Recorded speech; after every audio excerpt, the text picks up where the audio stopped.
kasih Anda tetap bersama kami, pemirsa. Ratusan tenaga kerja asing asal Cina tiba di Bandara Tanjung Pinang, Kepulauan Riau sore tadi. Ratusan TKA ini akan diisolasi selama 14 hari untuk mencegah penularan virus corona.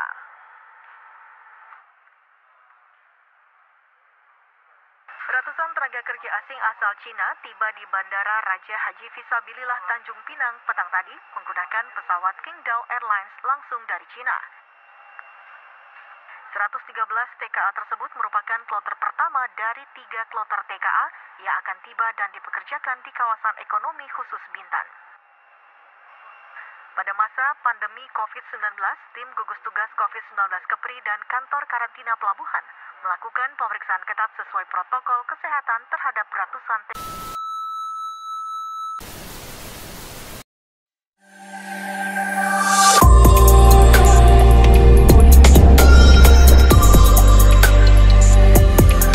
Batas Waras, cara cerdas untuk waras. Assalamualaikum warahmatullahi wabarakatuh. Welcome back to channel Batas Waras, cara cerdas untuk waras. Nah, topik kali ini lebih menarik daripada topik-topik sebelumnya karena saya ingin memulai diskusi pada hari ini dengan sebaris pantun. Kata orang seperti ini, hendak makan ikan tenggiri, pergi ke laut, kita memancing. Katanya harus menjadi tuan di rumah sendiri. Tapi kenapa banyak pekerja asing? Wah, jadi pembicaraan kali ini kita akan membahas tentang TKA, tenaga kerja asing yang ada khususnya di Provinsi Kepulauan Riau, Kota Tanjung Pinang dan Pulau Bintan. Saya tidak sendiri. Kita akan berbincang-bincang dengan Bang Edi. Konon katanya beliau ini adalah penggagas dan pendiri sebuah LSM yang bernama Cindai, cerdik pandai. Tapi di meja Batas Waras ini, seberapa cerdik dan seberapa pandai dia? Oke, kita sambut Bang Edi. Bang, selamat datang Bang di Batas Waras. Selamat datang. Assalamualaikum warahmatullahi wabarakatuh. Waalaikumsalam warahmatullahi wabarakatuh. Jadi saya nak bercakap tentang tenaga kerja asing karena tema itu tiba-tiba muncul begitu Abang hadir di sini, sebab wajah-wajah Abang nih identik ke arah-arah itu Bang. Kulitnya putih, matanya sipit gitu kan. Saya tidak bilang Cina ya, saya tidak bilang Cina. Nah Bang, kita langsung masuk kepada diskusi kita. Tenaga kerja asing di Pulau Bintan, seperti apa yang Abang dapat kasih pandangan? Terkait tenaga kerja asing ini kan memang menjadi fenomena yang kurang lebih 2 bulan ini yang memang lagi seksi-seksinya dibicarakan, terkhusus di media sosial. Nah, mungkin Yohan sendiri melihat kemarin ada status saya yang sedikit mungkin menyelentuh, menyindir terkait TKA. Karena kita begini, tenaga kerja asing ini sedikit banyak saya pernah terjun langsung di dalam beberapa kegiatan yang mungkin agak menyerempet terkait ke TKA itu. Iya, TKA. TKA pasti identik dengan penanaman modal asing. Yang hari ini sedang marak-maraknya di Indonesia, khususnya di Pulau Bintan. Ada namanya PT BAI, Bintan Alumni Indonesia. Ada beberapa perusahaan-perusahaan lain juga, salah satunya juga mungkin PT Mangrove Industrial Park, EP. Dari mulai aluminium sampai mangrove juga ada orang asingnya loh. Iya, ada orang asing ke sini. Nah, ini yang posisinya hari ini memang perlu sedikit kritikan dari pemuda, khususnya mahasiswa, sebagai agent of change, social control, sehingga tidak semarak dan semena-mena. Tidak semarak dan semena-mena karena posisinya bercerita TKA, otomatis ini ada kebijakan pusat. Ada namanya RPTKA yang diterbitkan oleh Kementerian Ketenagakerjaan. RPTKA. R itu rencana penyusunan tenaga kerja asing. Nah begini, ketika ratusan, kita tidak bicara keterkaitan antara sumber corona dari negeri mereka, terus mereka juga datang ke negeri kita, tapi lebihnya begini, ratusan tenaga kerja asing yang datang ke Tanah Bintan ini atau ke Indonesia, kenapa hal itu bisa terjadi? Apakah sebobrok itu kualitas orang-orang Indonesia untuk bekerja sehingga didatangkanlah orang-orang asing, atau seperti apa sebenarnya Bang? Nah, yang saya ketahui mungkin nanti dari stakeholder yang ada di Bintan dan stakeholder yang ada di provinsi maupun di pusat, ya bolehlah dengan adanya video ini nanti mungkin disebarkan, bisa klarifikasi yang kebenaran sebenarnya. Pak Bupati kalau nonton tolong subscribe Pak, subscribe, like, tekan tombol lonceng. Oke. Terutama tim teknisnya itu dari Dinas Tenaga Kerja. Dinas Tenaga Kerja, tekan. Jadi begini, yang saya ketahui dan kita sudah telusuri, itu khusus juga saya kebetulan di Cindai, dan juga ada beberapa kegiatan kita yang ya mau nggak mau bersinggungan sama mereka nih. Oke. Satu, pertama, selaku penanaman modal asing yang bersumber dari negeri tirai bambu, yang masuk ke tanah kita Melayu, mereka keluar uang modal. Oke. Ada beberapa perjanjian dan konsekuensi yang harus diterima oleh pemerintah kita. Oh, jadi bahasa kasarnya mereka tanam modal, salah satu konsekuensinya sebagian pekerja dari mereka. Ya, itu salah satu konsekuensinya. Oke, kita ambil satu contoh.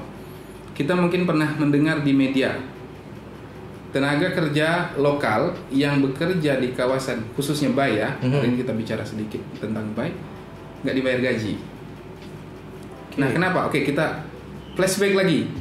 Sebelumnya ada 36 TKA yang dipulangkan.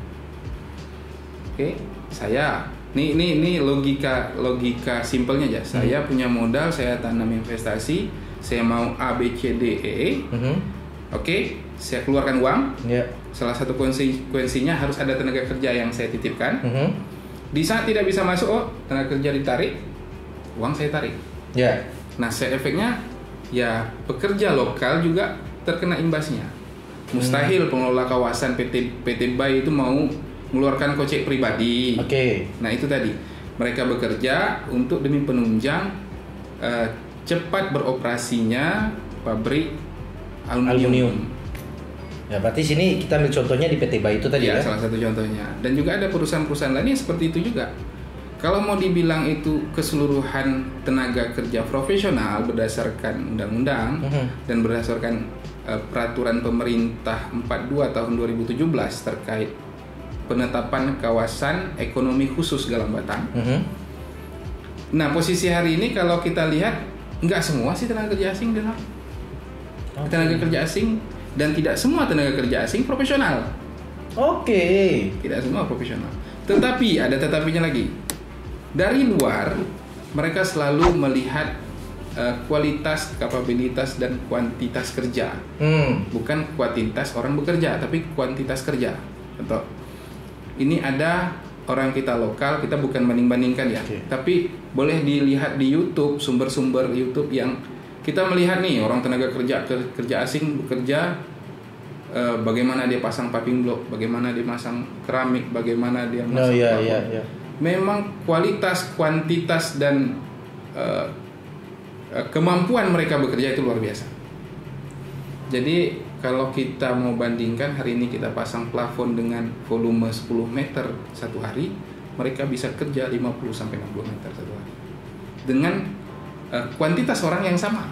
Pantaslah ada hadis, tuntutlah ilmu sampai ke negeri Cina. Betul. Kita harus melihat mereka bekerja cenderung difikirkan dia dulu, oh begini, oh efektifnya seperti ini nih kerja ini. Terbalik sama orang Indonesia. Orang Indonesia kerja dulu, udah siap baru mikir, kok bisa kayak gini jadinya. Ini posisi mereka. Ya memang saya lihat dengan mata kepala sendiri. Nah, tadi saya bilang ada side effect dari beberapa kegiatan mereka di dalam yang juga berimbas dengan kita kok. Berimbas. Siapa bilang nggak berimbas? Kita kelompokkan nih. Kita masuk ke kelompok kedua.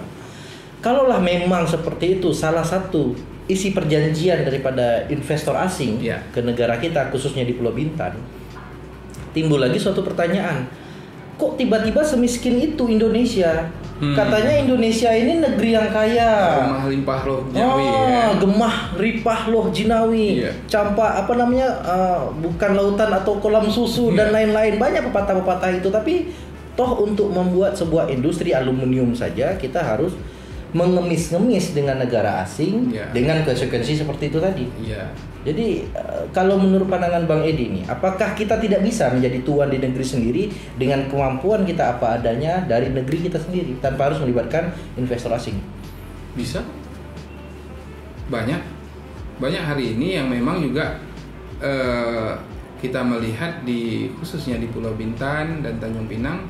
Contoh seperti hari ini ada salah satu pengusaha Tanjung Pinang membangun pusat-pusat industri, galangan kapal, terus pembuatan kapal, pembuatan tongkang, putra daerah, putra tempatan Kepri, walaupun masih ada darah turunan ya, tapi dia lahir dan besar di sini. Bisa kok, mampu. Nah hari ini kita melihat mungkin kita berpikiran ada bergen position atau ada apalah mungkin kepentingan dari pemerintah pusat. Makanya segala sesuatu yang berhubungan dengan PMA, penanaman modal asing, bukan PMDM, cenderung kebijakan dan keputusan serta perizinan itu di pusat. Apakah porsi, karena Abang tadi sudah bersinggungan langsung dengan itu tadi, apakah porsi pembagian kerja atau porsi tenaga kerja lokal dan asing sudah berimbang untuk khususnya kalau PT BAI? Ya, kalau di PT BAI kita lihat ya, kita nggak mau nanti dianggap wah ini kan ada kepentingan, kita nggak mau seperti itu. Kita lihat, ayo kita sama-sama masuk ke dalam lihat. Kalau melihat, alhamdulillah hari Jumat kemarin ini salah satu nih contoh. Hari Jumat kemarin barusan saya sholat di dalam masjid di dalam kawasan PT BAI. Ada masjid dalam PT BAI? Ada masjid. Menarik nih. Luar biasa. Penuh. Kelenteng yang tak ada berarti Bang? Tak ada ketemu kelenteng. Padahal tenaga kerja asing dalam itu. Iya. Ada masjid. Penuh sama tenaga kerja kita tempatan yang bekerja di dalam sholat Jumat di dalam situ, penuh, luar biasa penuh. Saya tanya sama penduduk tempatan, sebelahnya ada warung. Jangankan Jumat Pak, zuhur penuh, asar penuh. Kalau di saat mereka lembur, maghrib pun penuh.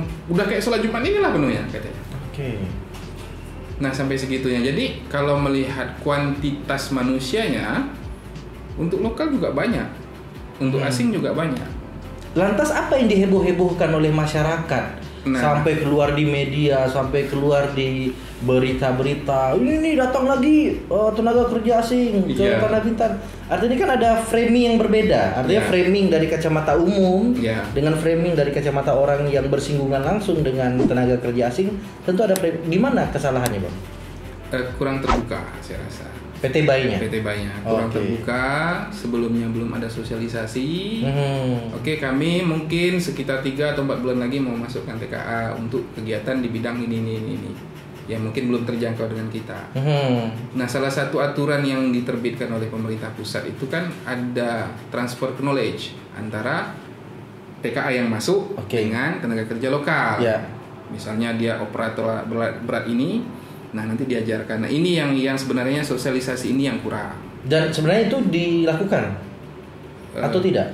Sepertinya belum nampak sih dilakukan. Karena kan metode itu transfer knowledge itu pernah dilakukan di zaman Eyang Habibie untuk pemekaran wilayah Batam. Didatangkan orang asing, terus orang lokal juga bekerja di situ, tapi dengan catatan hanya sepersekian waktu dan akhirnya orang lokal lah yang memimpin pekerjaan itu sampai jadilah Kota Batam sampai saat ini. Dari jejak sejarah yang ada seperti itu. Apakah metode itu juga diberlakukan di katakanlah sampelnya PT BAI? Iya, diberlakukan sebenarnya. Diberlakukan. Kedua juga posisinya TKA itu nggak selamanya kerja. Pada saat pembangunan konstruksi, karena memperhatikan efektif dan efisiennya pembangunan PT BAI, mereka didatangkan dengan kontrak, ada kontraknya. Dan saya sempat diskusi sama Kadisnaker Bintan, Pak Indra. Ada kontraknya, mereka cuma bisa bekerja itu sampai batas waktunya. Di kontrak 3 bulan ini 3 bulan, habis itu mereka pulang lagi. Nanti didatangkan lagi. Nah, didatangkan lagi di saat memang ada posisi konstruksi. Yang memerlukan mereka. Sekarang mereka lagi bangun pembangkit nih. Pembangkit di kawasan BAI, pembangkit listrik sendiri. Mereka datangkan lagi. Nah, itu yang kemarin 150. Menarik. Kita akan mengupas tentang harga mereka, maksudnya harga yang mereka dapatkan. Ada ketimpangan, katanya isu yang beredar. Orang lokal bekerja digaji sekian, tenaga asing bekerja digaji sekian. Lantas di mana standar keadilan untuk masalah gaji yang harus didapatkan?